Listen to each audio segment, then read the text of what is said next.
Nagliyab ang isang bus sa bahagi ng NLEX sa Marilao, Bulacan. Sakay niya ng mga estudyante at magulang na galing field trip. Nasa frontline ang balitang yan, si Hannibal Talete. Nabalot na makapal na usok ang northbound ng NLEX sa bahagi ng Marilao, Bulacan kagabi.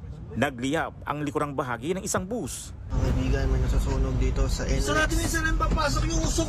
Sakay ng bus ang mga grade school students at kanilang mga magulang na galing noon sa field trip. Pauwi na sila ng bayan ng Santa Maria nang mangyari ang sunog. Bali ang ano po nung driver sir, sumabog daw po yung gulong. Pagka ano po sir, bigla daw pong lumiyab. Ligtas namang nakababa ang 45 pasahero bago tuluyang masunog ang bus. Naapula rin naman ang sunog kalaunan. Napuruan sa sunog ang likurang bahagi ng bus. 30% lang po yung nasunog sa bus sir kasi halos sa likod lang po sa may engine bay. Nagdulot ng pagbabagal ng daloy ng trapiko sa bahagi ng northbound ng NLEX ang nagliyab na bus. Nagbabalita mula sa frontline, Hannibal Talete, News 5. Mga kapatid, Cheryl Cosing po. Maging maalam at may pakialam sa mga napapanahong issue at headlines. Mag-follow at mag-subscribe na sa social media pages ng News 5.